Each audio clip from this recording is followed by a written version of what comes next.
नमस्कार। आज हम एक बहुत ही दिलचस्प कहानी पर गहराई से बात करने वाले हैं। जी। ये कहानी हमें सोचने पर मजबूर करती है जीवन की कुछ घटनाओं के बारे में, खासकर दुर्घटनाओं के पीछे छिपे मतलब पर। हाँ, बिल्कुल। हमारे पास क्रिस्टीना की कहानी से जुड़े कुछ स्रोत हैं।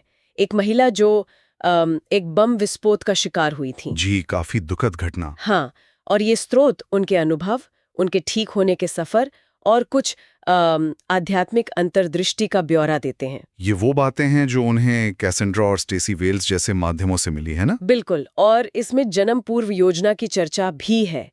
तो आज हमारी कोशिश रहेगी ये समझने की कि क्या जीवन की बड़ी यहाँ तक कि दर्दनाक घटनाएं भी, जैसा ये स्रोत बताते हैं, किसी गहरी योजना का हिस्सा हो सकती हैं। एक बहुत बड़ा सवाल है ये। ठीक है, तो चलिए इसे खोलते हैं। क्रिस्टीना के अपने नजरिए से शुरू करते हैं। जो स्रोत बताते हैं वो ये कि वो विस्फोट सिर्फ एक हादसा नहीं था। हाँ, उनका मानना था कि ये किसी स्तर पर मतलब योजनाबद्ध था। योजनाबद्ध? किस लिए?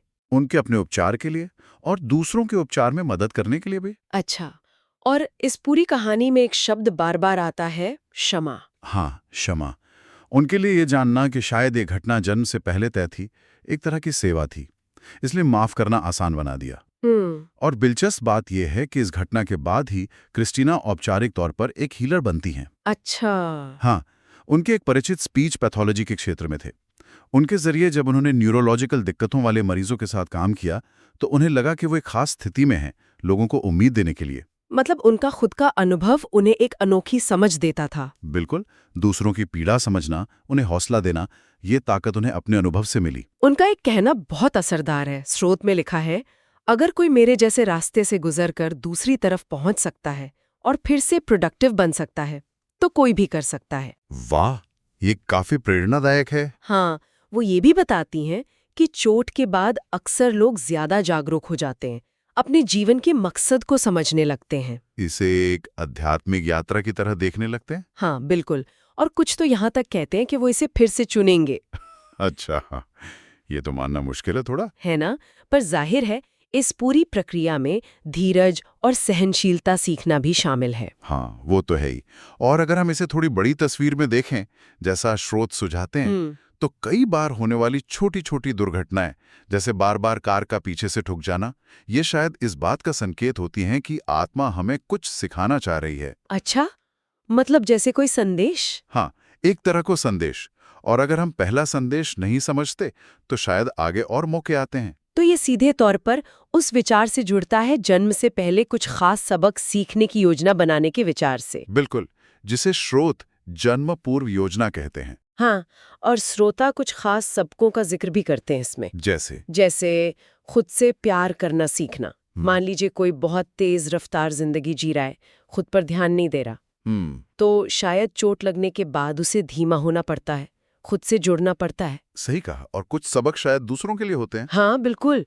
जैसे घायल इंसान से प्यार करना सीखना, या फिर ब्रेन इंजरी जैसी अनदेखी चोटों को समझना, जो बाहर से दिखती नहीं है। जी, ये बहुत अहम बात है। क्रिस्टीना का ये कहना भी अहम है कि जब उसने लोगों को बताया कि शायद उन्होंने जन्म से पहले ऐसा कोई समझौता किया था, तो इससे उन्हें शांति मिली। अच्छा, मतलब ये जानने से कि ये प्लान का हिस्सा हो सकता है, उन्हें मदद मिली। हाँ, आगे बढ़ने में मदद मिली, ऐसा स्रोत कहते हैं। दर्द से निपटने का उनका तरीका भी काफी अनोखा बताया गया है। हाँ, वो घेरे वाली बात। हाँ, वो कहती हैं अपने सामने एक घेरा बनाओ, दर्द के उस घेरे में कदम रखो और उसकी तरफ बढ़ो, उससे भागने की कोशिश मत करो। तब वो इतना कम हो जाएगा कि तुम उसे संभाल सको। ये काफी अलग नजरिया है दर्द को देखने का। बिल्कुल। और रिश्तों पर भी इसका असर पड़ा होगा, जाहिर है। हाँ, गहरा असर पड़ा। स्रोत बताते हैं कुछ दोस्त डर की वजह से दूर हो गए। ओह। पर उनका मानना था जिसे आपके जीवन में होना है वो रहेगा। कभी-कभी ये सफर अकेले तय करना पड़ता है। हाँ, उनकी शादी का भी जिक्र है। हाँ, उनकी शादी भी बदल गई। पति ने बहुत साथ दिया पर आखिरकार रिश्ता खत्म हो गया।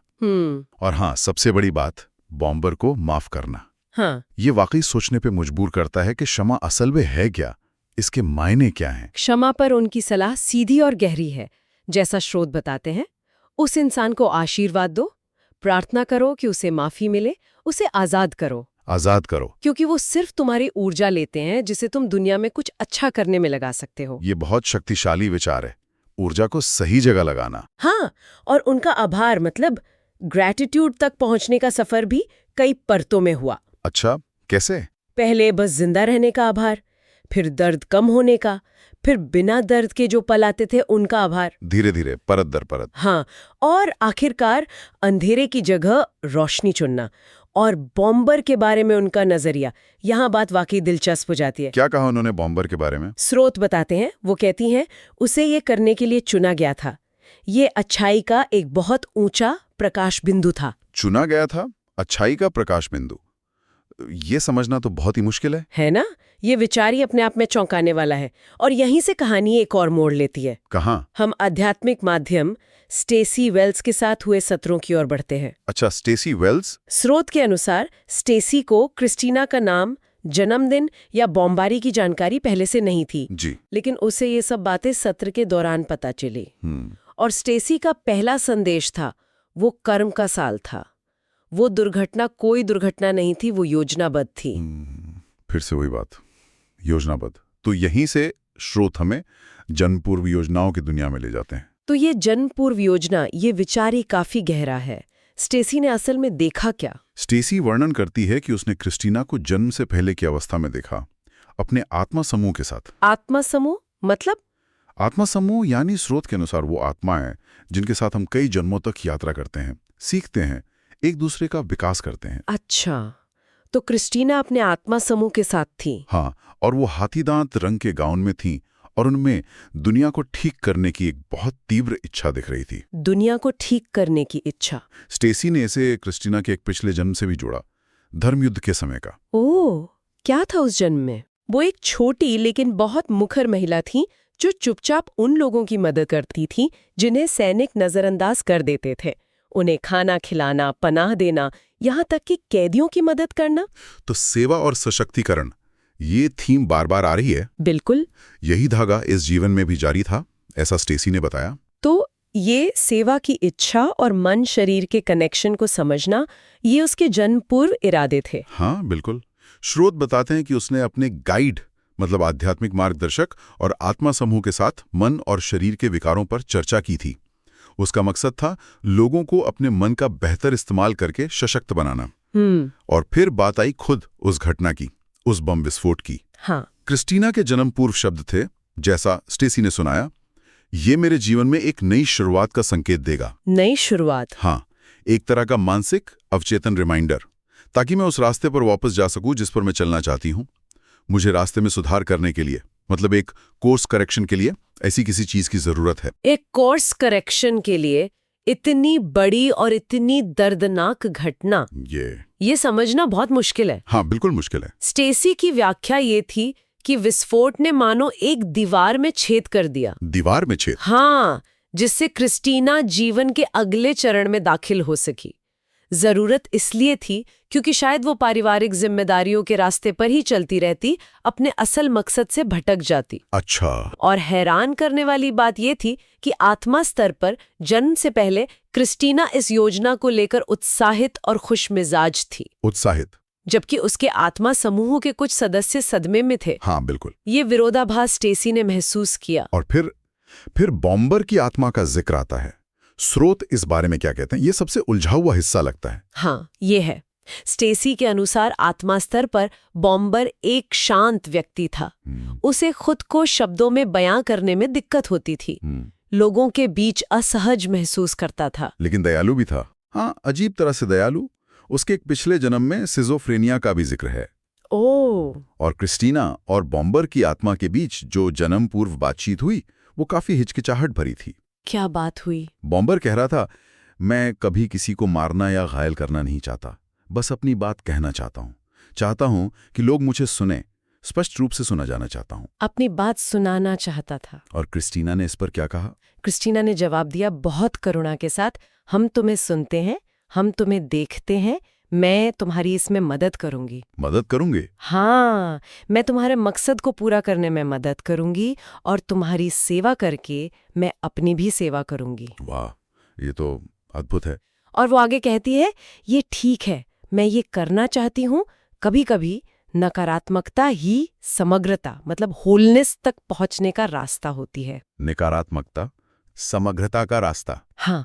और स्रोत इस बात पर जोर देते हैं कि बॉम्बर भी उसके आत्मा समूह का हिस्सा था। उसी आत्मा समूह का। ये तो और भी जटिल बना देता है सब कुछ। लेकिन ये सवाल तो उठता है कि बमबारी जैसी हिंसक घटना बॉम्बर के अपनी बात कहने में कैसे मदद कर सकती है? ये तर्कसंगत नहीं लगता। बिल्कुल, ये विरोधाभासी लगता है। और स्रोत में मौजूद गाइड इस पर रोशनी डालते हैं। क्या कहते हैं गाइड? उनके मुताबिक बॉम्बर की आत्मा हजारों सालों से एक आत्म पराजय के चक्कर में फंसी हुई थी, मतलब खुद को ही नुकसान पहुंचाने वाले पैटर्न में। हजारों सालों से? हाँ, कई जन्मों तक उसमें हिंसक प्रवृत्तियां रहीं। जैसे एक जन्म में वो IRA सदस्य था और बम बनाता था। ओह! हिंसा ही उसके संवाद का तरीका बन गई थी। साथ में कम आत्मसम्मान और रिश्तों में घनिष्ठता की कमी भी थी। ये जीवन उसी पैटर्न का एक तरह से विस्तार था। तो क्रिस्टीना ने स्वेच्छा से इसमें शामिल होने का चुनाव क्यों किया? इस उम्मीद में कि शायद ये घटना, इतनी बड़ी घटना, बॉम्बर को खुद को सुधारने और आखिरकार शांति पाने में मदद करेगी। एक बहुत बड़ा बलिदान। हाँ, गाइड बताते हैं कि पिछले जन्मों में उसे हिंसा के लिए इनाम भी मिले थे, जैसे IRA में सम्मान, जिसने उस नकारात्मक पैटर्न को और मजबूत किया। क्रिस्टीना को उम्मीद थी कि ये जीवन शायद एक निर्णायक मोड़ साबित हो सकता है उसके लिए। तो ये एक तरह का सामूहिक प्रयास था जिसमें क्रिस्टीना एक बहुत बहुत मुश्किल भूमिका निभा रही थी। क्या योजना में और लोग भी शामिल थे, जैसे उसके परिवार वाले? हाँ, स्रोत बताते हैं कि योजना कक्ष में, मतलब जन्म से पहले, क्रिस्टीना के पिता, माँ, जो एक बुजुर्ग महिला के रूप में दिखी, और एलिस नाम की एक दोस्त भी मौजूद थी। एलिस? ये वो दोस्त है जो दुर्घटना से पहले उसकी दोस्त थी? हाँ, वही। वो सब चिंतित थे, पूछ रहे थे, क्या तुम वाकई ये करना चाहती हो? क्या तुम निश्चित हो? और क्रिस्टीना का जवाब? क्रिस्टीना का जवाब था, हाँ, यही मैं चाहती हूँ। मैं इसे संभाल सकती हूँ। मैं बहुत मजबूत हूँ। और एलिस के साथ उसकी दोस्ती छोटी लेकिन महत्वपूर्ण बताई गई। हाँ, स्रोत कहते हैं ये एक नियोजित अल्पकालिक दोस्ती थी। ये इस विचार को पुष्ट करती है कि रिश्तों का खत्म होना हमेशा बुरा नहीं होता। कभी-कभी ये बस योजना का पूरा होना होता है। ये भी एक अलग नजरिया है रिश्तों को देखने का। और उसके पति, क्या वो भी इस जन्मपूर्व योजना का हिस्सा थे? हाँ, दृष्टि में पति भी मौजूद थे। स्टेसी ने देखा कि वो क्रिस्टीना को बाहों में लिए हुए थे। अच्छा। और समर्थन का वादा कर रहे थे। कह रहे थे, मैं तुम्हारा कुछ बोझ कम करूंगा, मैं तुम्हारा साथ दूंगा। माथे पर चुंबन भी था, जो आपसी सम्मान का प्रतीक था। लेकिन घटना के वक्त वो देर से आए थे। हाँ, क्रिस्टीना ने बताया था कि वो पढ़ने में व्यस्त थे, लेकिन स्टेसी ने इसकी पुष्टि की कि ये गाइड कैसेंड्रा ने ये देरी सुनिश्चित की थी। गाइड ने? क्यों? उसे एक बदली हुई चेतना की अवस्था में डालकर, ताकि सब कुछ योजना के मुताबिक हो सके। शायद उसके लिए भी आसान नहीं होता देखना। ये सब सुनने में वाकई बहुत असाधारण लगता है, जैसे कोई बहुत बड़ी जटिल पटकथा हो। क्रिस्टीना के अपने व्यक्तिगत विकास के लक्ष्य क्या थे इस जीवन के लिए, स्रोत के अनुसार? स्टेसी ने देखा कि क्रिस्टीना अपने सबसे ऊंचे गाइड से बात कर रही थी, जो पुरुष रूप में थे। क्रिस्टीना कह रही थी, मैंने पिछले जन्मों में बड़ी छलांग लगाई है। मैं इस जीवन में भी विकास में बड़ी छलांग लगाना जारी रखना चाहती हूँ। मैं प्रासंगिक बनना चाहती हूँ। प्रासंगिक बनना? हाँ। गाइड ने पढ़ाने या लिखने का सुझाव दिया, पर क्रिस्टीना कुछ ज्यादा हैंड्स ऑन करना चाहती थी। हैंड्स ऑन मतलब? मतलब सीधे तौर पर लोगों के साथ काम करना। उसने कहा कि वो पिछले जन्मों में पृष्ठभूमि में काम करते करते थक गई है, जैसे धर्मयुद्ध या फ्रांसीसी क्रांति के समय। अच्छा, वो पर्दे के पीछे काम करती आई थी। और अब वो सामने आना चाहती थी, कुछ अलग करना चाहती थी। और गाइड ने इस पर क्या प्रतिक्रिया दी? गाइड ने कहा, तुम बहादुर नई लहर का हिस्सा बन सकती हो। बहादुर नई लहर? एक ऐसे समय में जब दुनिया अनदेखी ऊर्जाओं और उपचार में चुंबकत्व जैसी चीजों को फिर से अपनाने को तैयार है। तो क्रिस्टीना इस उपचार कार्य के लिए सहमत हुई? हाँ, भावनात्मक उपचार जो आध्यात्मिक विकास और आत्मखोज की ओर ले जाए। उन्होंने कहा, मैं दूसरों को गले लगाना चाहती हूँ और उन्हें वही आत्मविश्वास खोजने में मदद करना चाहती हूँ जो मैंने पाया है। लेकिन इसके लिए पहले खुद उस रास्ते से गुजरना था। बिल्कुल। गाइड ने स्पष्ट किया कि पहले उसे खुद इस प्रक्रिया से गुजरना होगा, खुद को फिर से खोजना होगा। और ये भी बताया कि बेहोशी के दौरान भी गाइड और आत्मा समूह उसके साथ काम करने वाले थे। बेहोशी में कैसे? उसे उसके मकसद की याद दिलाने के लिए, उसे उसकी उपचार क्षमताओं को दिखाने के लिए, और गाइड ने बाद में उसे जन समूह तक पहुंचने के लिए भी प्रोत्साहित किया, जैसे 50 की उम्र के आसपास एक किताब लिखने के लिए। और दिलचस्प बात यह है कि इन स्रोतों के लेखक का भी क्रिस्टीना की कहानी से एक जुड़ाव बताया गया है ना? हाँ, ये भी योजना का हिस्सा था, ऐसा स्टेसी पुष्टि करती हैं। लेखक और क्रिस्टीना एक ही आत्मा समूह से हैं। अच्छा। और ये योजना पहले से थी कि क्रिस्टीना की कहानी उनकी किताब में शामिल होगी। स्टेसी ने लेखक को जन्म पूर्व क्रिस्टीना के पास एक राइटिंग टैबलेट के साथ आते देखा। सच में? और क्या बात हुई? लेखक ने कहा, मैं तुम्हारी यात्रा का वर्णन करना चाहूंगा। और क्रिस्टीना ने उत्साह से कहा, ओ हाँ, जरूर। लेखक ने बताया कि वो आत्मा की यात्रा पर एक किताब श्रृंखला लिख रहे हैं और क्रिस्टीना की कहानी कारण और प्रभाव कर्म को दर्शाने के लिए इस्तेमाल करेंगे। कारण और प्रभाव कर्म, ये सिर्फ कर्म के लेन देन से कुछ अलग है? मतलब सिर्फ हिसाब बराबर करना नहीं? हाँ, स्रोत के अनुसार ये सिर्फ संतुलन बनाने वाला कर्म नहीं है। ये ऐसी घटनाएं हैं जो बदलाव का कारण बनती हैं, एक उत्प्रेरक की तरह काम करती हैं। जैसे बीज बोना? हाँ, बिल्कुल। लेखक ने सेब का उदाहरण दिया, ज्ञान और जागरूकता के बीज बोना। गाइड के सैंड्रा ने भी स्टेसी के जरिए कहा कि क्रिस्टीना और लेखक का साथ काम करना लोगों को ये समझने में मदद करता है कि वो अकेले नहीं हैं। जीवन एक चक्र है और आत्मा और भौतिक जीवन जुड़े हुए हैं। नकारात्मक घटनाओं को जज करना, उन्होंने कहा, एक स्वार्थी भ्रम है। एकता ही उच्च चेतना की ओर ले जाती है। और आत्मा स्तर पर बॉम्बर के प्रति कैसा रवैया था? गाइड ने इस बारे में कुछ बताया? कोई गुस्सा, कोई जजमेंट?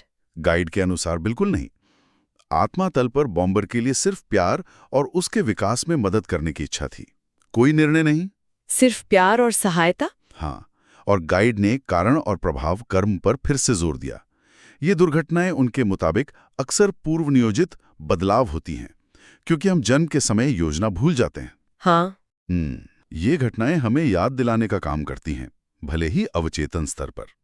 बेहोशी के दौरान गाइड आत्मा को उसके चुने हुए रास्ते, उसके उद्देश्य की याद दिलाते हैं, अवचेतन में बीज बोते हैं। अब बात करते हैं उपचार की। ये एक बहुत ही चौंकाने वाला दावा है स्रोत में कि क्षमा डीएनए बदल सकती है। क्या गाइड इस पर और जानकारी देते हैं? ये कैसे संभव है? हाँ, ये वाकई चौंकाने वाला है। गाइड पुष्टि करते हैं कि गुणसूत्र यानी क्रोमोसोम्स के स्तर पर बदलाव होते हैं। उन्होंने आयुर्वेदिक अवधारणाओं का भी जिक्र किया। अच्छा। उनकी बताई छवि के अनुसार माफ करने से डीएनए से कठोर कण हट जाते हैं, उनकी जगह नरम गोल कण ले लेते हैं। इससे शरीर में ऊर्जा, जिसे ची कहते हैं, उसका प्रवाह बेहतर होता है। तो ये एक ऊर्जा के स्तर पर बदलाव है जो शारीरिक स्तर पर दिखता है। हाँ, ऐसा लगता है। और क्षमा की ऊर्जा बाहर जाती है। दूसरा व्यक्ति उसे स्वीकार करे या ना करे, ये माफ करने वाले को आजाद करती है, मुक्ति देती है। ये बहुत गहरा है। और हंसी और पानी की भूमिका के बारे में क्या उपचार में? गाइड कहते हैं कि रोना तब उपचारात्मक होता है जब वो भावनाओं को बाहर निकालने के लिए हो, मतलब रिलीज के लिए, ना कि खुद पर तरस खाने के लिए। अच्छा। और हंसी बहुत शक्तिशाली है। ये हार्मोन रिलीज करती है, टॉक्सिन्स निकालती है, सर्कुलेशन बढ़ाती है। ये डीएनए में होने वाले नकारात्मक बदलावों को रोकती है। एक तरह से ये बचाव ज्यादा करती है, पर सेल्युलर हीलिंग में भी मदद कर सकती है, जैसे कैंसर रोगियों के लिए लाफ्टर थेरेपी होती है। हाँ, सुना है। और पानी की क्या भूमिका है? पानी के बारे में उन्होंने कहा कि ये शरीर के हर कण में है। ये कंपन और चुंबकत्व को ग्रहण और छोड़ सकता है। एक तरह का वाहक है, एक इनेबलर है। अच्छा। अगर पानी को प्रेम और कृतज्ञता जैसे सकारात्मक विचारों से प्रोग्राम करके पिया जाए, जैसे इमोटो के प्रयोग थे पानी के क्रिस्टल पर। हाँ, याद है। तो ये शरीर में जीवन शक्ति लाता है, टॉक्सिन साफ करने में मदद करता है और इस तरह उपचार को उत्तेजित करता है। ये सारे विचार, क्षमा, हंसी, पानी, सकारात्मक सोच, ये सब जुड़े हुए लगते हैं। हाँ, बिल्कुल। एक समग्र दृष्टिकोण है उपचार का।